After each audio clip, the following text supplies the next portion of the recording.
أشهد أن محمد رسول الله۔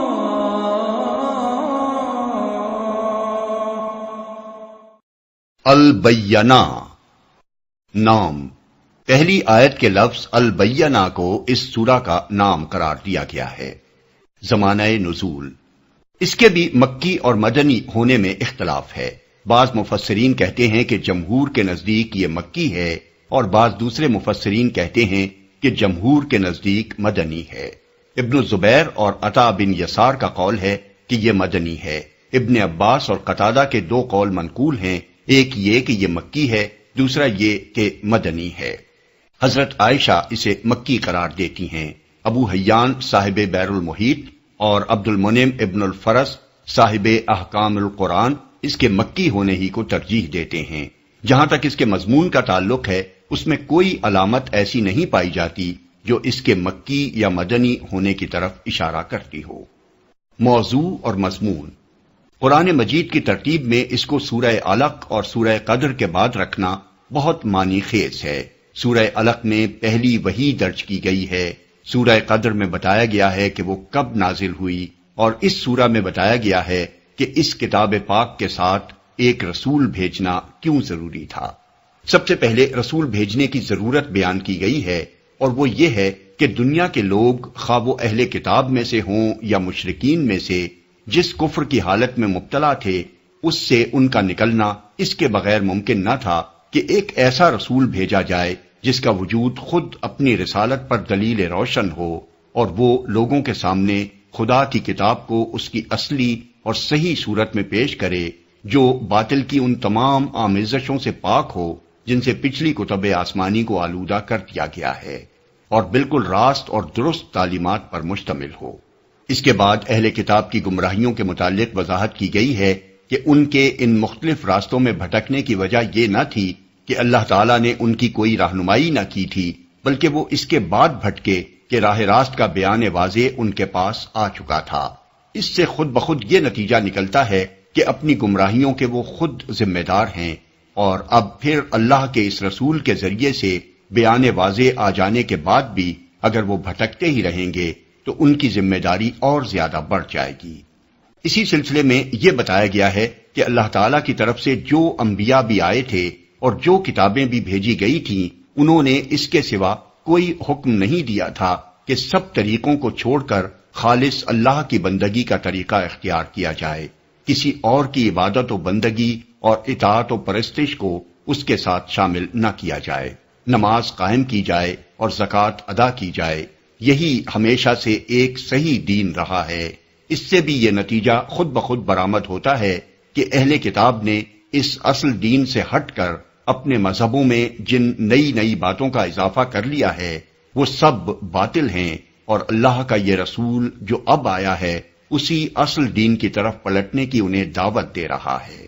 آخر میں صاف صاف ارشاد ہوا ہے کہ جو اہل کتاب اور مشرکین اس رسول کو ماننے سے انکار کریں گے وہ بدترین خلائق ہیں، ان کی سزا ابدی جہنم ہے، اور جو لوگ ایمان لا کر عمل صالح کا طریقہ اختیار کر لیں گے اور دنیا میں خدا سے ڈرتے ہوئے زندگی بسر کریں گے وہ بہترین خلائق ہیں۔ ان کی جزا یہ ہے کہ وہ ہمیشہ ہمیشہ جنت میں رہیں گے۔ اللہ ان سے راضی ہوا اور وہ اللہ سے راضی ہو گئے۔ بسم اللہ الرحمن الرحیم۔ شروع اللہ کے نام سے جو رحمان و رحیم ہے۔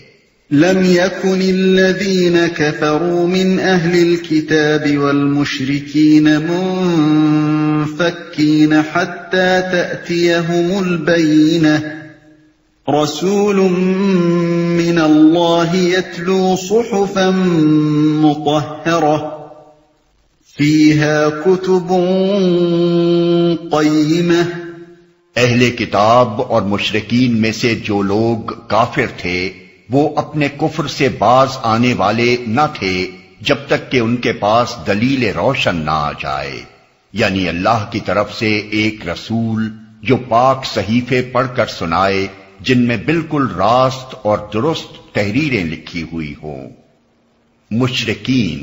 کفر میں مشترک ہونے کے باوجود ان دونوں گروہوں کو دو الگ الگ ناموں سے یاد کیا گیا ہے۔ اہل کتاب سے مراد وہ لوگ ہیں جن کے پاس پہلے انبیاء کی لائی ہوئی کتابوں میں سے کوئی کتاب خواہ تحریف شدہ شکل ہی میں صحیح موجود تھی اور وہ اسے مانتے تھے، اور مشرکین سے مراد وہ لوگ ہیں جو کسی نبی کے پیرو اور کسی کتاب کے ماننے والے نہ تھے۔ قرآن مجید میں اگرچہ اہل کتاب کے شرک کا ذکر بہت سے مقامات پر کیا گیا ہے، مثلا عیسائیوں کے متعلق فرمایا گیا کہ وہ کہتے ہیں اللہ 3 خداؤں میں کا ایک ہے، سورہ المائدہ آیت 73۔ وہ مسیحی کو خدا کہتے ہیں، سورہ المائدہ آیت 17۔ وہ مسیح کو خدا کا بیٹا قرار دیتے ہیں، سورہ التوبہ آیت 30۔ اور یہود کے متعلق فرمایا گیا کہ وہ عزیر کو خدا کا بیٹا کہتے ہیں، سورہ التوبہ آیت 30۔ لیکن اس کے باوجود قرآن میں کہیں ان کے لیے مشرک کی اصطلاح استعمال نہیں کی گئی، بلکہ ان کا ذکر اہل کتاب یا الذین اوتوا الکتاب یعنی جن کو کتاب دی گئی تھی یا یہود اور نصارہ کے الفاظ سے کیا گیا ہے، کیونکہ وہ اصل دین توحید ہی کو مانتے تھے اور پھر شرک کرتے تھے، بخلاف اس کے غیر اہل کتاب کے لیے مشرک کا لفظ بطور اصطلاح استعمال کیا گیا ہے، کیونکہ وہ اصل دین شرک ہی کو قرار دیتے تھے اور توحید کے ماننے سے ان کو قطعی انکار تھا۔ یہ فرق ان دونوں گروہوں کے درمیان صرف اصطلاحی میں نہیں بلکہ شریعت کے احکام میں بھی ہے۔ اہل کتاب کا ذبیحہ مسلمانوں کے لیے حلال کیا گیا ہے اگر وہ اللہ کا نام لے کر حلال جانور کو صحیح طریقے سے ذبح کریں، اور ان کی عورتوں سے نکاح کی اجازت دی گئی ہے۔ اس کے برعکس مشرکین کا نہ ذبیحہ حلال ہے اور نہ ان کی عورتوں سے نکاح حلال۔ کافر تھے۔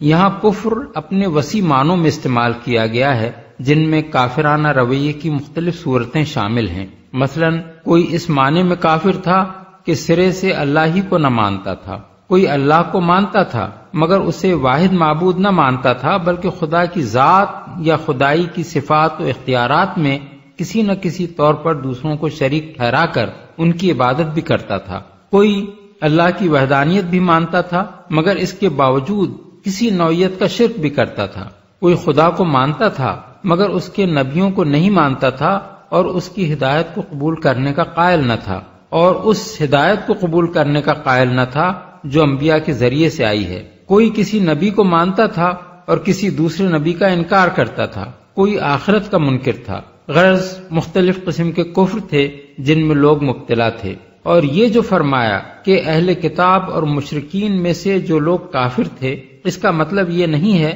کہ ان میں سے کچھ لوگ کفر میں مبتلا نہ تھے، بلکہ مطلب یہ ہے کہ کفر میں مبتلا ہونے والے 2 گروہ تھے، ایک اہل کتاب، دوسرے مشرکین۔ یہاں من تبعیض کے لیے نہیں بلکہ بیان کے لیے ہے، جس طرح سورہ حج آیت 30 میں فرمایا گیا فَاجْتَنِبُوا الرِّجْسَ مِنَ الْأَوْثَانِ۔ اس کا مطلب یہ ہے کہ بتوں کی گندگی سے بچو، نہ یہ کہ بتوں میں جو گندگی ہے اس سے بچو۔ اسی طرح الَّذِينَ كَفَرُوا مِنْ أَهْلِ الْكِتَابِ وَالْمُشْرِكِينَ کا مطلب بھی یہ ہے کہ کفر کرنے والے جو اہل کتاب اور مشرکین میں سے ہیں، نہ یہ کہ ان دونوں گروہوں میں سے جو لوگ کفر کرنے والے ہیں دلیل روشن نہ آ جائے،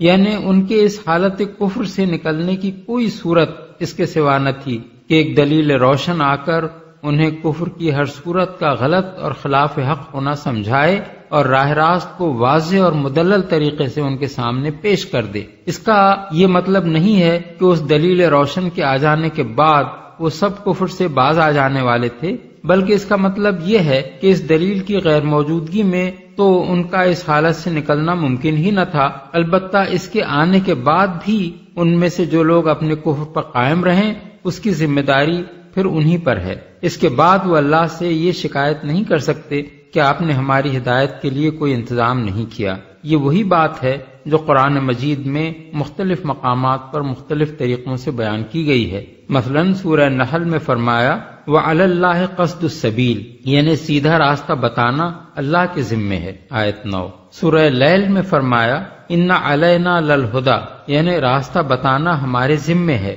آیت 12۔ إِنَّا أَوْحَيْنَا إِلَيْكَ كَمَا أَوْحَيْنَا إِلَى نُوحٍ وَالنَّبِيِّينَ مِن بَعْدِهِ رُسُلًا مُبَشِّرِينَ وَمُنذِرِينَ لِئَلَّا يَكُونَ لِلنَّاسِ عَلَى اللَّهِ حُجَّةٌ بَعْدَ الرُّسُلِ۔ یعنی اے نبی ہم نے تمہاری طرف اسی طرح وحی بھیجی ہے جس طرح نوح اور اس کے بعد کے نبیوں کی طرف بھیجی تھی۔ ان رسولوں کو بشارت دینے والا اور خبردار کرنے والا بنایا گیا تاکہ رسولوں کے بعد لوگوں کے لیے اللہ پر کوئی حجت نہ رہے۔ سورہ النساء آیات 164 اور 165۔ یا اہل الکتاب قد جاءکم رسولنا یبین لکم علی فترۃ من الرسل ان تقولوا ما جاءنا من بشیر ولا نذیر فقد جاءکم بشیر ونذیر، یعنی اے اہل کتاب تمہارے پاس ہمارا رسول حقیقت واضح کرنے کے لیے رسولوں کا سلسلہ ایک مدت تک بند رہنے کے بعد آ گیا ہے، تاکہ تم یہ نہ کہہ سکو کہ ہمارے پاس نہ کوئی بشارت دینے والا آیا نہ خبردار کرنے والا۔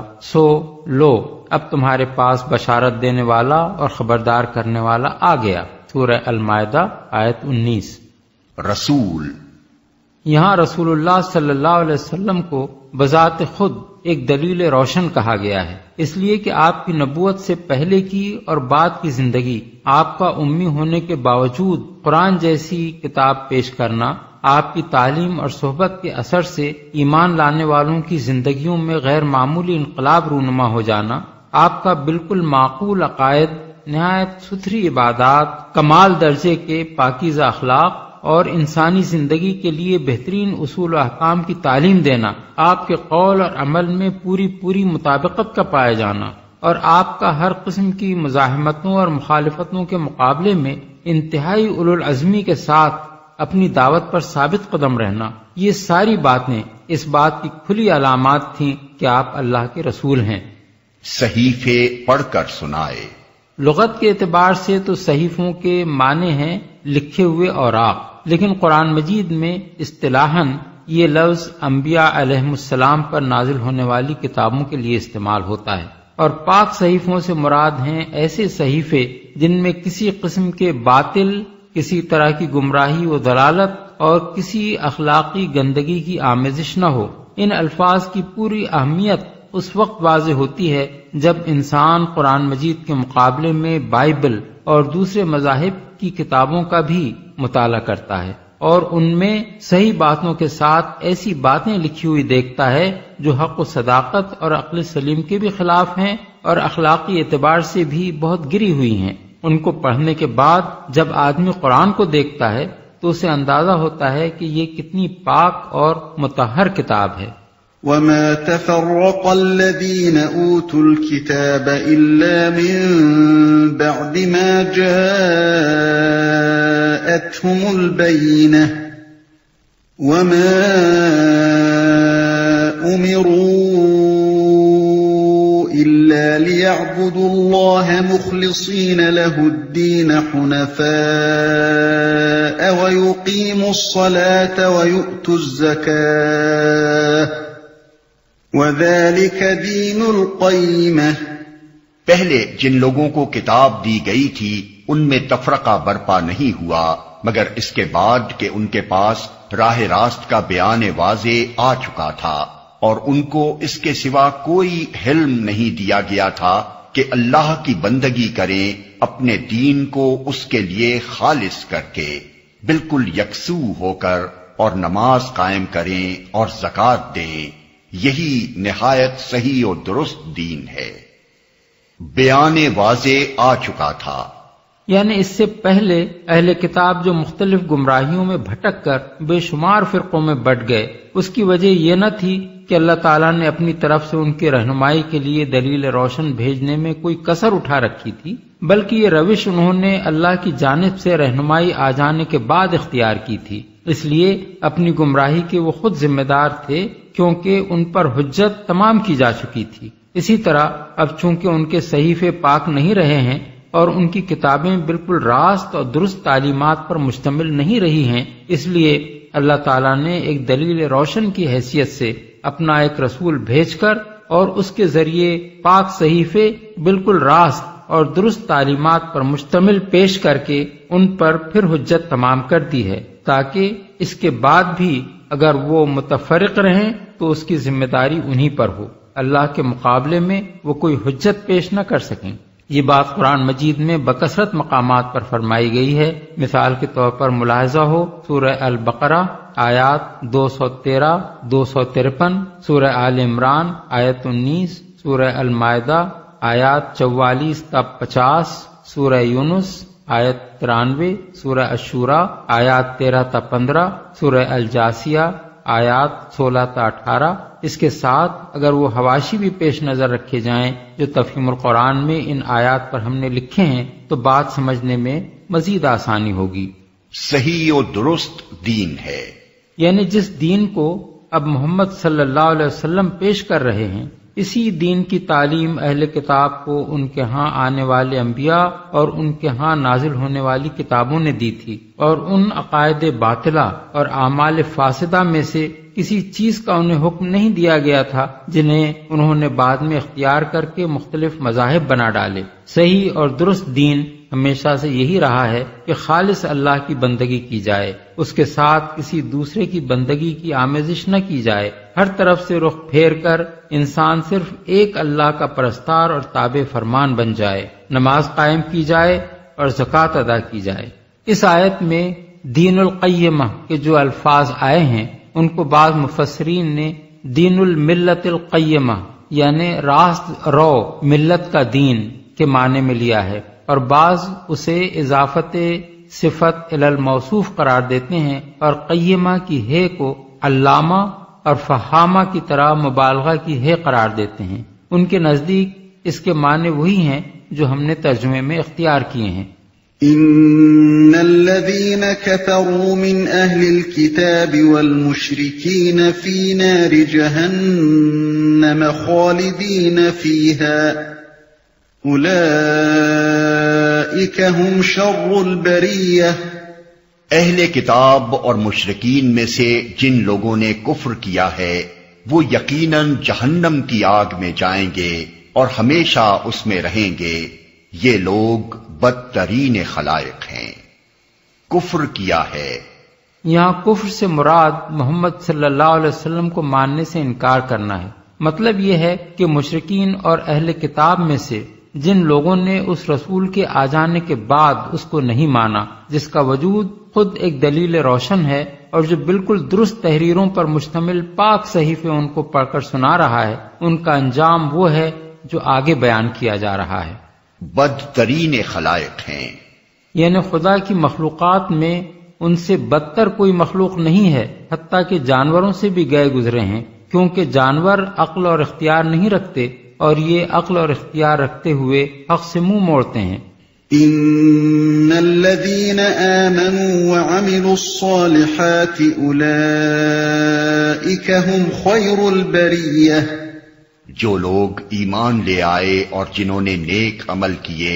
وہ یقیناً بہترین خلائق ہیں، یعنی وہ خدا کی مخلوقات میں سب سے حتیٰ کہ ملائکہ سے بھی افضل و اشرف ہیں، کیونکہ فرشتے نافرمانی کا اختیار ہی نہیں رکھتے اور یہ اس کا اختیار رکھنے کے باوجود فرما برداری اختیار کرتے ہیں۔ جزاؤہم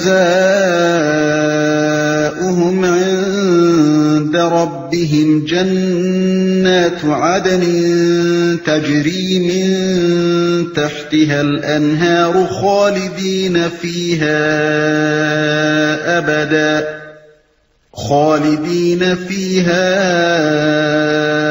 ابدا رضی اللہ عنہم ورضوا عنہ ذلك لمن خشی ربہ۔ ان کی جزا ان کے رب کے ہاں دائمی قیام کی جنتیں ہیں جن کے نیچے نہریں بہ رہی ہوں گی، وہ ان میں ہمیشہ ہمیشہ رہیں گے، اللہ ان سے راضی ہوا اور وہ اللہ سے راضی ہوئے۔ یہ کچھ ہے اس شخص کے لیے جس نے اپنے رب کا خوف کیا ہو۔ بالفاظ دیگر جو شخص خدا سے بے خوف اور اس کے مقابلے میں جری و بے باک بن کر نہیں رہا بلکہ دنیا میں قدم قدم پر اس بات سے ڈرتے ہوئے زندگی بسر کرتا رہا کہ کہیں مجھ سے ایسا کوئی کام نہ ہو جائے جو خدا کے ہاں میری پکڑ کا موجب ہو، اس کے لیے خدا کے پاس یہ جزا ہے۔ سید ابو العلا مودودی کی مارکۃ الآراء تصنیف تفہیم القرآن کی یہ سی ڈی ادارہ ترجمان القرآن کے لیے سماع و بصر نے تیار کی ہے۔